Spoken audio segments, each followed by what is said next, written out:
주신 하나님의 말씀을 함께 읽도록 하겠습니다. 출애굽기 1장 6절에서 10절입니다. 출애굽기 1장 6절에서 10절입니다. 요셉과 그의 모든 형제와 그 시대의 사람은 다 죽었고 이스라엘 자손은 생육하고 불어나 번성하고 매우 강하여 온 땅에 가득하게 되었더라. 요셉을 알지 못하는 새 왕이 일어나 애굽을 다스리더니 그가 그 백성에게 이르되 이 백성 이스라엘 자손이 우리보다 많고 강하도다. 자, 우리가 그들에게 대하여 지혜롭게 하자. 두렵건대 그들이 더 많게 되면 전쟁이 일어날 때 우리 대적과 합하여 우리와 싸우고 이 땅에서 나갈까 하노라 하고. 출애굽기 2장 1절에서 2절까지만 읽겠습니다. 출애굽기 2장 1절에서 2절입니다.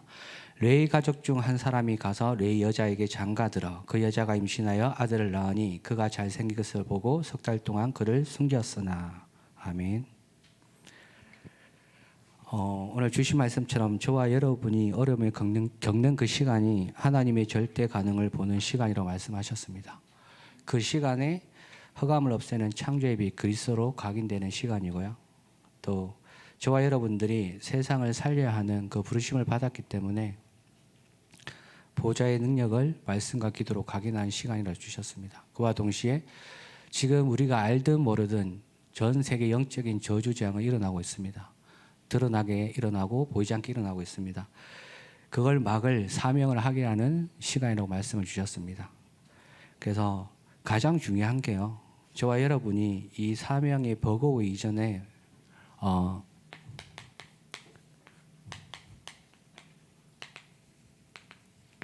받은 축복이 뭔지 저와 여러분이 한번 확인을 해야 됩니다. 이 받은 축복을 확인해야 앞으로 우리가 받을 축복에 하나님의 은혜로 사명을 가지고 갈 수 있겠죠. 여러분이 돈을 많이 벌고 좋은 사람을 만나 결혼하고 좋은 직장에 다니고 좋은 차를 끌고 다니는 게 저와 여러분이 받은 축복이 아니고 받을 축복이 아닙니다. 저와 여러분이 인정하든 인정하지 않든 받은 축복은 이겁니다. 창세기 3장 15절에 여자의 후손이 뱀의 머리를 상하게 할 것이다. 저와 여러분이 살아가는 이 세상에는 보이지 않는 흑암이 존재하고 있습니다. 그 흑암은 저와 여러분이 이 받은 축복을 잊어버리도록 계속 공격할 겁니다. 내가 가장 원하는 것으로 내가 가장 회피하고 싶은 문제를 가지고 계속 공격할 거예요. 그리고 하나님 주신 하나님 자녀의 축복이 아니라 세상의 기준에 사람들이 말하는 그 축복을 계속 내 눈앞에 보여줄 거예요. 그러다 보니까 계속 시험 들고 낙심되고 무너질 수밖에 없는 상황이 오겠죠.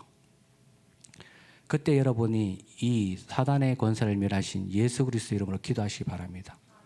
나의 모든 것을 가지고, 나의 마음을 가지고, 생각을 가지고, 내 삶의 모든 걸 가지고 받은 축복을 잊어버리게 하고 계속 세상 것에 나를 속이게 하는 흑암의 권세를 주 예수 그리스도 이름의 능력 앞에 무릎 꿇게 하옵소서. 그게 여러분이 이 세상을 이길 수 있는 최고의 방법입니다. 이 사단의 권세를 멸하신 예수 그리스도의 이름의 능력을 여러분이 사용하지 않으면 여러분은 계속 하나님을 떠나게 될 겁니다. 마음이 떠나고 생각이 떠나고 삶도 떠나게 될 겁니다. 그 상태 속에 여러분이 돌아올 길을 여러분의 모든 죄를 용서하신 참 제사장이신 예수 그리스도 이름으로 기도하시길 바랍니다. 내가 홀로 있다고 착각할 그동안에도 하나님은 영으로 함께 계십니다. 그 하나님께서 여러분의 약속하신 게 내가 세상 끝날까지 너와 항상 함께 있겠다고 말씀하셨습니다. 나와 우리와 모든 곳에서 함께 하신다는 그 약속을 붙잡고 참 왕, 참 제사장, 참 선지자이신 받은 축복을 가지고 여러분의 인생을 만들어 가시길 바랍니다.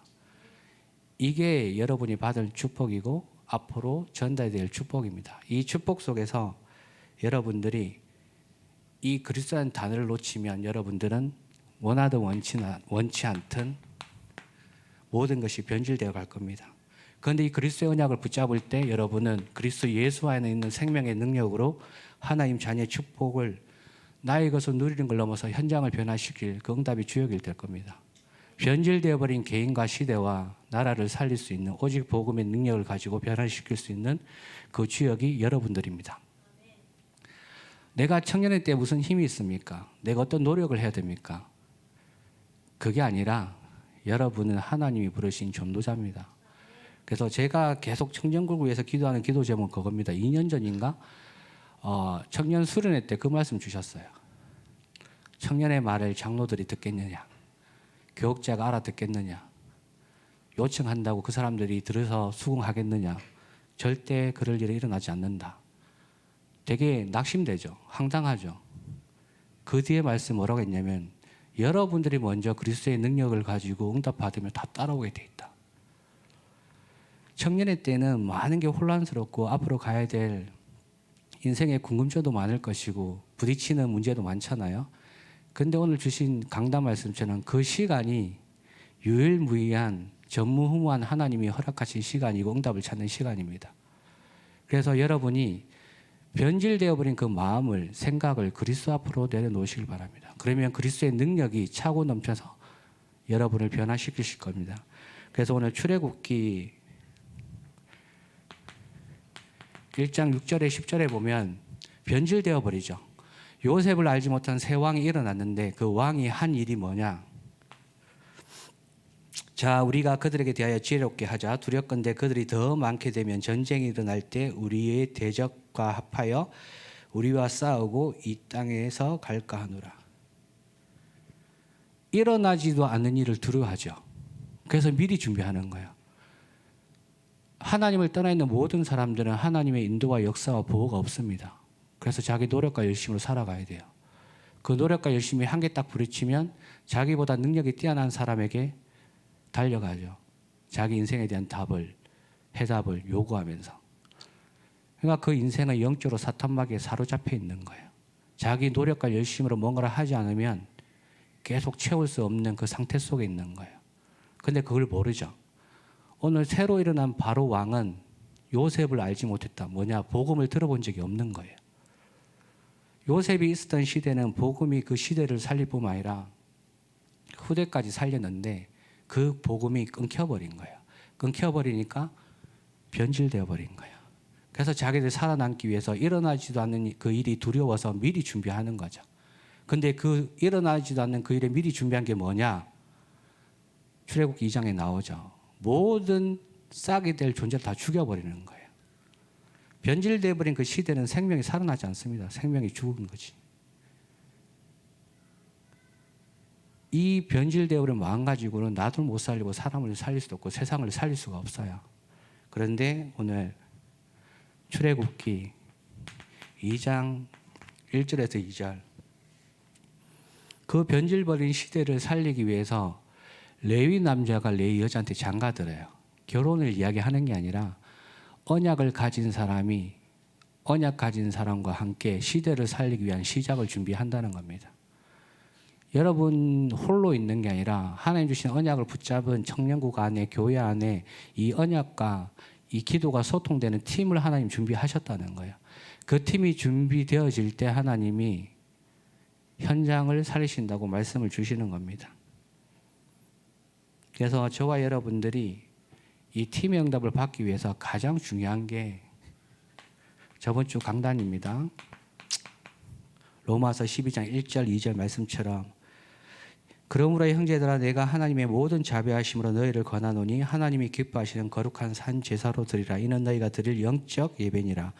너희는 이 세대를 본받지 말고 오직 마음을 새롭게 함으로 변화를 받아 하나님의 선하시고 기뻐하시고 온전한 뜻이 무엇인지 분별하도록 하라. 왜 이 세대를 따라가지 말아야 될까요? 나에게 주신 복음은 완벽한데 그 복음이 계속 내 생각과 마음을 세상의 기준을 가지고 변질되어 버려요. 그래서 여러분이 매일매일 하나님 앞에 나를 새롭게 하는 변화될 수밖에 없는 그 예배에 놓치지 마시기 바랍니다. 예배를 드리는데 예배가 집중이 안 돼요.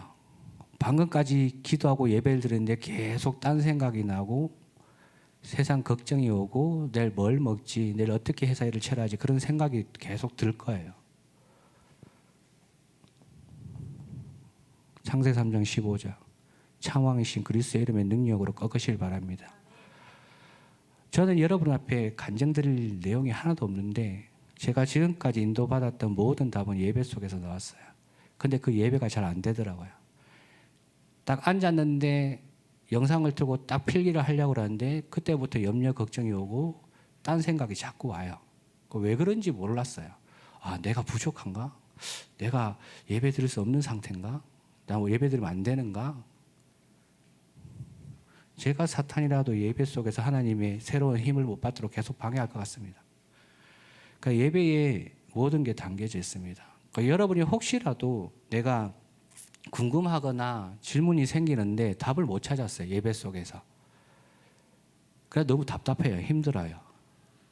그는 그 문제를 가지고 끊임없이 붙잡고 울고 불고 싸우지 마시고 마음에 담아두세요.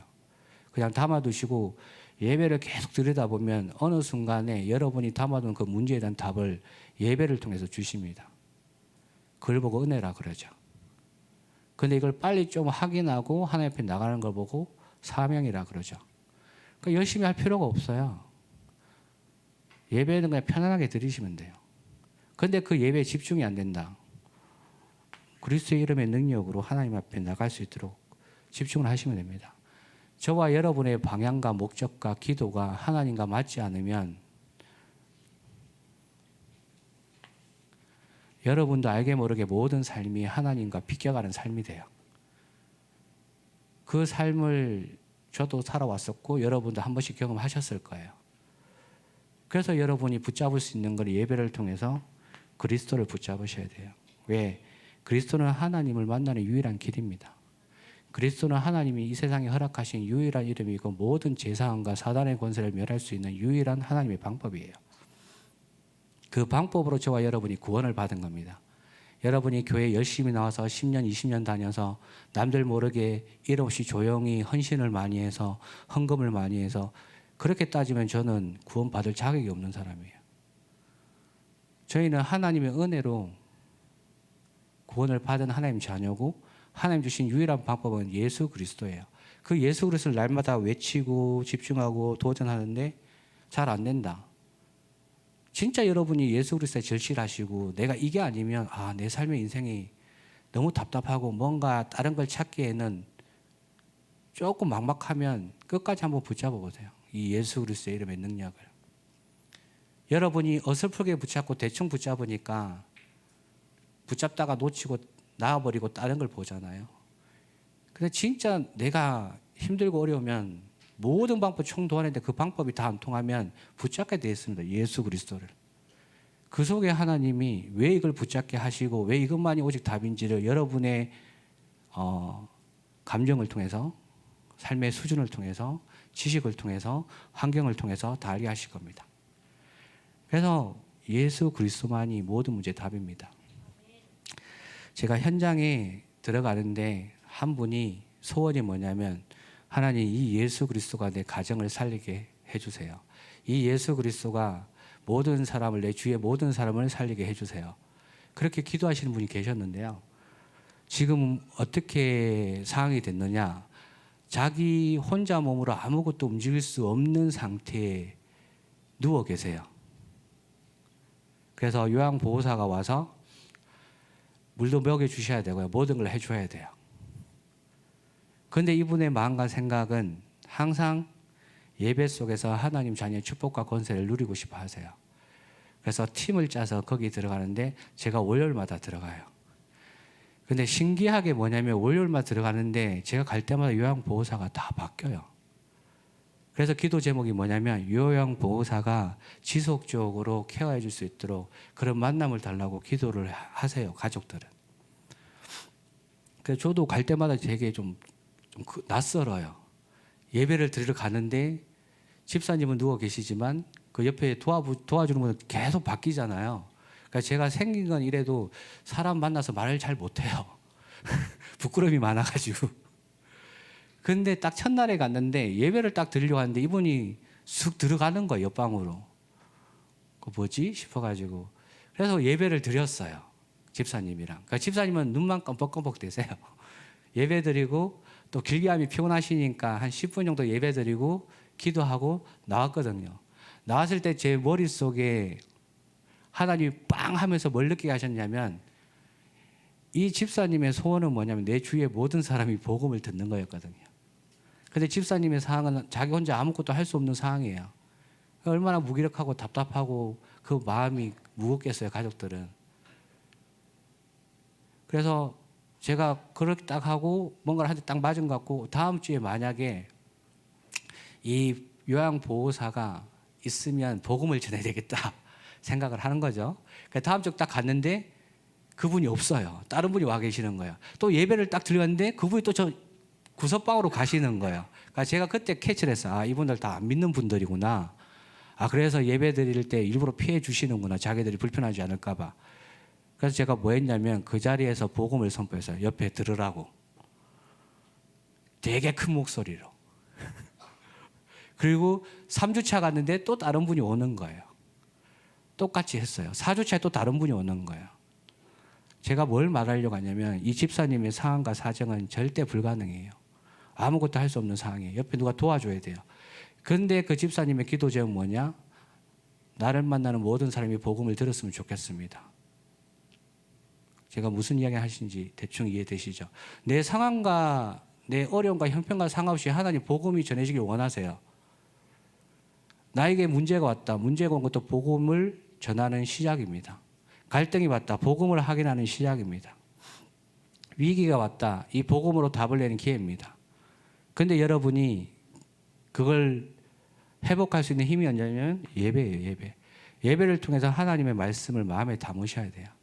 이걸 담지 못하면 계속 힘듦과 상황과 문제와 갈등 속에서 내 스스로 무너질 수밖에 없는 거죠.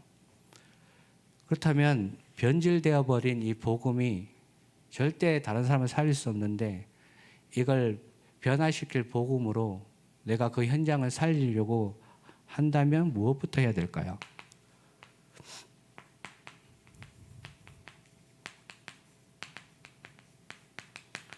여러분이 누군지부터 아셔야 돼요. 이사야 43장 1절에서 7절 말씀입니다.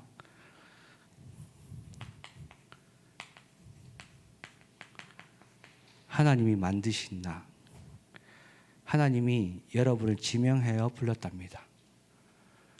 여러분은 하나님의 것이에요. 인간 김혜갑이지만 김혜갑 이전에 하나님 자녀 김혜갑이라는 거예요. 이 영적 정체성을 놓쳐버리면 여러분들은 원하든 원치 않든 계속 변질될 수밖에 없는 삶으로 이끌려 갈 겁니다. 내 의지와 내 노력과 상관없이. 그리고 하나님이 여러분에게 주신 것이 있어요. 그 주신 것 속에서는 내가 싫어하는 상처도 있을 수 있고요. 나의 기능도 있을 거고 나의 전문성도 있지만 나의 트라우마도 있을 겁니다. 그런데 그때도 하나님은 여러분과 함께 계셨고요. 앞으로 함께 계실 거고 그 문제를 통해서 시대를 살릴 답으로 함께 계실 겁니다. 그와 동시에 하나님이 예비하신 게 있어요. 이거는 사람마다 다 다릅니다. 사람마다 다 다르고 내 삶의 과거의 모든 흔적들을 통해서 찾아낼 수 있는 거예요. 그리고 나의 감정을 통해서도 나의 체질을 통해서도 나의 성질을 통해서도 나의 모든 걸 통해서 하나님 주신 게 다 따로 있어요. 그래서 제발 비교 좀 하지 마세요. 네. 저 사람 저렇게 응답 받았는데 나를 왜 못 받지? 수준이 안 돼서가 아니라 시간표가 다른 거예요. 하나님 주신 게 다르기 때문에. 항상 청년 강단에서 목사님 이야기하시잖아요. 세계복음에 큰 퍼즐이 있다면 그 퍼즐에 맞게 하나님이 사용하시는데 그 퍼즐이 나의 것인데 왜 인정을 안 하느냐. 큰 퍼즐도 있으면 작은 퍼즐도 있겠죠. 달란트 비유 5개, 3개 하나 나오잖아요. 근데 5달란트 받은 사람은 5달란트를 가지고 또 5달란트를 만들어내요. 3달란트를 가진 사람도 3달란트를 받아가지고 그걸 만들어내요. 근데 1달란트 가진 사람은 그걸 묻어둬요. 그 하나님이 1달란트 묻어놓은 사람 보고 악인이라고 죄인이라고 칭하잖아요. 왜냐? 사람마다 다 다르다니까. 주신 몫이, 주신 축복이. 저 사람은 달란트의 그 가치를 가지고 인생을 살아간다면 나는 내가 가진 1달란트의 가치를 가지고 복음의 가치를 만들어가면 되는 거죠. 하나님 주신 것을. 왜 5개가 더 필요하다고, 왜 나는 1개라고 그렇게 자꾸 자기 자신을 세상의 기준에 맞춰서 힘들게 사세요. 그러니까 편하게 내려놓으세요. 그냥 하나님 주신 것을 가지고 살아가면 돼요. 그 이상 것을 바라는 것 자체가 여러분이 변질로 가는 길입니다. 그리고 여러분을 통해서 하나님이 모든 사람을 돌아오시겠다고 말씀하시는 거죠. 그럼 영적 정체성을 여러분이 계속 발견하시고 그 속에 하나님 만드신 나, 하나님 주신 나의 과거의 현재의 모든 걸 통해서 미래를 살릴 것을 확인한다면 여러분의 삶의 이유가 나오실 거예요. 그 삶의 이유는 로마서 12장 1절에서 7절 말씀입니다. 여러분을 한 지체로 부르셨어요. 그리스도 예수 안에서 여러분 한 사람 한 사람을 통해서 하나님이 이루어 가실 세계 복음화의 한 지체로 부르셨는데 그 속에 가장 중요한 게 뭐냐면 세 가지 뜰입니다. 이 세 가지 뜰은 여러분 마음속에 먼저 품으셔야 돼요. 아, 이 시대가 복음이 없어 죽어가는구나. 그래서 세상의 모든 사람은 복음을 듣지 못한 모든 사람은 선교 대상이구나. 그 사람들이 복음을 듣고 하나님 만나는 게 참된 치유구나. 그 치유를 통해서 내가 누구인지 알고 영적 정체성을 회복해서 하나님 만드신 나, 나에게 주신 것, 하나님 예배하신 그 현장 속에서 예수만이 답임을 확인하는 그 삶을 사는 게 참된 썸이시구나. 그러니까 여러분은 이걸 확인하고 증가의 증인으로 부르셨단 말입니다.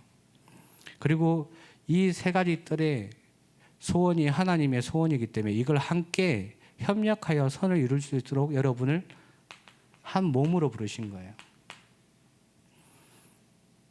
그러면 저 사람이 맞고 틀리고 나는 잘해야 되고 열심히 해야 되고 저게 맞냐 틀리냐 그런 수준은 안 나오겠죠. 왜? 여러분과 저는 동일하게 하나님 떠난 엉망죄인 가운데 구원을 받은 하나님 자녀예요. 내가 스펙이 좀 좋고 지식이 좀 많이 쌓아지고 사람들한테 많은 혜택을 많은 유익을 줘서 저 사람과 내가 다르다고 생각하지 마세요. 저와 여러분 똑같은 죄인에서 구원받은 하나님 자녀고 별 차이가 없어요. 세상에 받는 기준을 가지고 여러분이 교회 생활하면 내 옆에 저 사람은 나의 지체가 아니라 여러분 스스로 걸림돌을 만드는 거예요. 교회는 죄인들이 와서 구원을 받고 하나님의 자녀의 축복을 누리면서 그 인생을 하나님의 인도하심을 확인하는 곳이지 스펙 좋은 사람이 와서 모이고 똑똑한 사람이 모여서 행정을 진행하고 그런 게 아니에요. 교회는.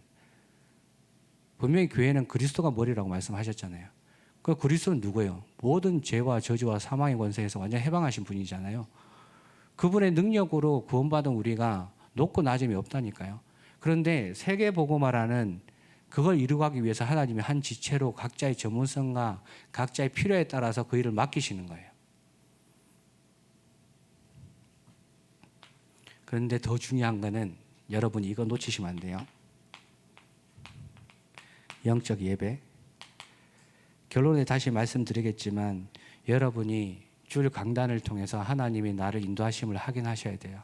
그래서 6일 동안 나에게 오는 문제와 사건, 어려운 모든 갈등 속에서 답을 찾아가는 여정 속에 있으셔야 돼요.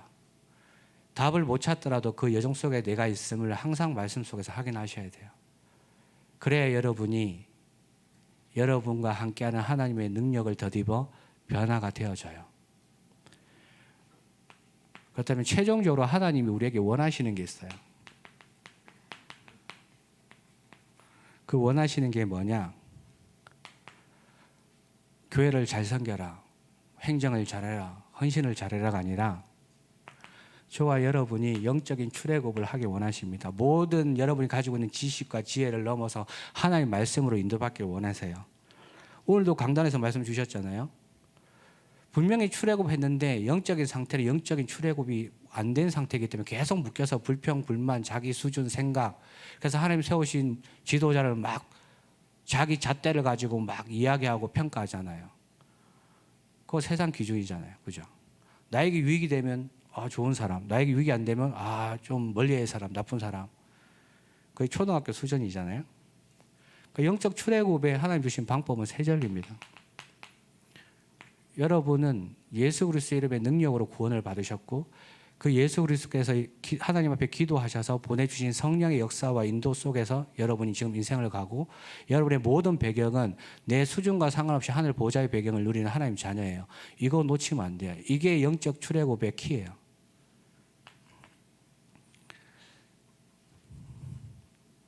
그리고 하나님은 여러분을 통해서 여러분이 지나가고 있는 광야 여정에 말씀을 따라가기 원하세요.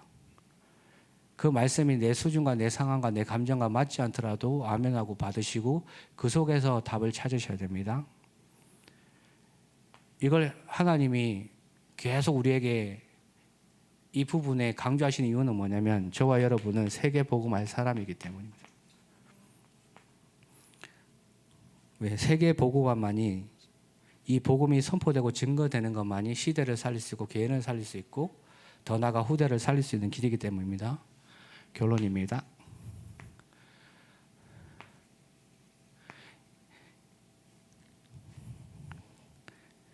여러분은 2000년 동안 없었던 것을 회복하는 교회의 주역입니다. 2000년 동안 뭐가 없었느냐? 하나님이 그토록 원하시고 필요하시는 세 가지 뜰이 없었고요. 그 세 가지 뜰을 시스템을 깔 금토일 시대가 없었어요. 그리고 그 금토일 시대의 주역인 저와 여러분들의 후대들이 하나님의 말씀을 통해서 답을 찾는 묵상 시대가 없었단 말입니다. 2000년 동안. 뭐가 있었냐? 화려한 문화는 많았죠. 세레모니는 많았는데 하나님 가장 원하신 이게 없었다는 거예요. 그래서 저와 여러분들이 2000년 동안 없었던 그 교회를 회복할 주역으로 부르셨고 그 여러분 한 사람 한 사람을 통해서 세계 교회를 살리기 위해서 부르신 겁니다. 그래서 여러분이 이 부분에 여러분이 조금 더 집중하시기 위해서 고린도전서 9장 14절에 복음을 전하는 자들도 복음으로 말미암아 살아가셨으면 좋겠습니다. 복음을 전하는 게 단순히 예수가 그리스도다라고 이야기하는 게 아니라 여러분이 교회 와서 밥 먹는 것도 복음을 전하는 거고요. 여러분이 시험당해서 낙심하는 상태에서 하나님을 밀어내는 것도 복음을 전하는 삶 속의 한 가지입니다. 여러분이 여기 와서 앞에 찬양 인도하시는 그 찬양 인도자가 찬양할 때 여러분 같이 호흡을 하면서 입술을 벌려서 찬양한 것도 복음을 전하는 삶입니다. 여러분의 삶 자체가 하나님과 함께 하시고 하나님의 뜻이 그 속에 이루어지는 복음을 전하는 삶이에요. 그러시기 때문에 이것 다시 말씀드립니다. 예배 놓치지 마십시오. 제가 강단에서 이런 말 하면 욕먹을 수 있는데 여러분의 삶과 예배와 교회의 삶이 균형을 이루어 가시면 좋겠습니다. 여러분이 너무 헌신적이고 너무 교회에 많은 부분에 헌신하시는데 내가 예배가 안 되고 영적인 상태가 무너져서 하나님과의 교제가 없을 정도의 헌신하지 마세요. 그리고 여러분 여기서 교사로 섬기시고 또 교회 안에 보이지 않게 행정을 진행하시고 각 부서마다 조용히 섬기는 일을 하시는데 그 일이 여러분의 사회에서 일하는 돈 받고 일하는 그런 가치로 떨어지면 그거 하지 마세요. 그거 하지 마시고 예배부터 드리세요. 그렇게 예배 놓치고 영적인 축복 놓치고 여러분이 헌신하는 그 모든 게 하나님 볼 때는 악으로 보입니다. 저와 여러분은 하나님이 이런 존재로 부르셨어요. 이사야 43장 21절에 보면 이 백성은 내가 나를 위해 지었나니 나를 찬송하게 하라 함이라. 여러분의 삶의 1순위는 예배입니다. 여러분의 교회 와서 1순위는 예배입니다. 여러분이 헌신하는 그 자체도 예배입니다. 내가 누구의 추천을 받아서 내 마음에 감동을 줘서 헌신하는데 그 헌신할 때 지금 일이 되고 마음에 눌림이 되면 점검하십시오. 하나님 이걸 왜 나에게 맡기셨는지, 왜 내가 이거 해야 되는지. 2000년 동안 없었던 교회 회복의 주역으로 그 일을 맡기신 겁니다. 이 정체성이 여러분에게 잡히지 않으면 죄송한데 그 일 하지 마세요. 그래서 조용히 그걸 잠깐 내려놓고 하나님 앞에 집중해 보세요. 내가 왜 일을 해야 되는지, 왜 전 세계 교회가 문을 닫는지. 교회에 와서 일해서 문 닫는 거예요. 하나님 은혜 못 받고. 하나님이 함께 하시는 방법으로 예배를 허락하시고 그 축복을 누리게 하시는데 그거 놓치고 일하고 행정하니까 교회가 문을 닫는다니까요. 교회는 임마누엘 서울교회 교회당이 아니라 여러분이 교회잖아요. 여러분 한 사람 한 사람이 하나님 부신 한 몸이자 임마누엘 서울교회예요. 그래서 그 교회 한 사람 한 사람이 모인 공동체가 교회라니까요.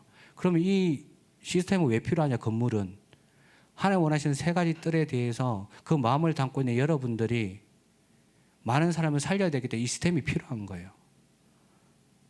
교회당 이전에 여러분이 교회고 여러분이 가장 중요한 분들이에요.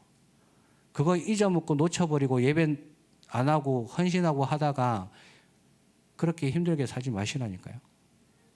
예배부터 드리세요. 예배부터. 그리고 그 방법으로 여러분에게 하나님이 좋은 시간표를 주셨어요. 3월 1일부터 3일까지 국가에서 공휴일을 지정했어요. 그 3월 1일은 뭐냐? 여러분이 전 세계를 살릴 수 있는 청년 리더로서 지금 나를 점검하고 앞으로 가야 될 길을 보는 좋은 기회가 될 겁니다. 이 시간 놓치지 않으셨으면 좋겠습니다. 기도합니다. 하나님 아버지 고난에 감사드립니다. 변질되어 버린 시대를 변화시킬 오직의 복음을 날마다 회복하는 예배 속에서 영적인 축복을 찾게 하여 주시옵소서. 이 축복이 차고 넘쳐서 하나님 원하시는 그 일에 우리가 사용되도록 주께서 우리의 마음과 생각을 지키고 보호하여 주시옵소서. 주 예수 그리스도 이름으로 기도합니다. 아멘. 기도하겠습니다. 하나님, 예물 드릴 수 있도록 은혜 주신 것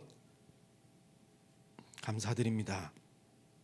하나님께서 우리에게 주신 축복을 하나님께 다시 돌려드렸사오니 예물이 쓰여지는 모든 곳에 하나님의 영광이 나타나게 하여 주옵소서. 교회 살릴 빛의 경제, 세계복음화할 선교 경제, 미래 살릴 렘넌트 경제를 하나님 우리 청년들의 손에 허락하여 주사 하나님이 원하시는 세계복음화가 이루어질 수 있도록 인도하여 주옵소서. 이번 한 주간 정말 하나님께서 우리에게 허락하신 것을, 그 축복들을 확인하며 정말로 변질된 인생을 완전히 하나님 앞에 내려놓고 변화되어 하나님 원하시는 세계복음화의 길에 서겠노라 결단할 수 있도록 우리에게 축복하여 주시고 말씀을 성취하여 주옵소서. 이번 주간 일어나는 그 중요한 일 속에 하나님 우리의 기도가 담기기를 소망합니다. 하나님 이 역사의 흐름 속에 다음 세대를 준비할 우리 차세대 중직자들에게 그의 합당한 은혜와 축복을 더하여 주옵소서. 이제는 십자가에서 모든 문제 해결하신 예수 그리스도의 은혜와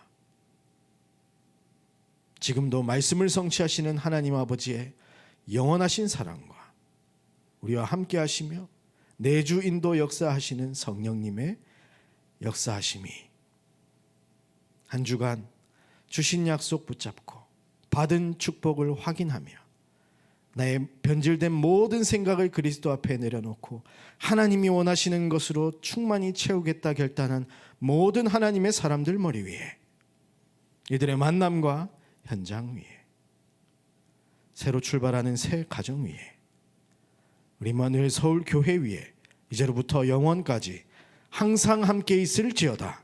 아멘.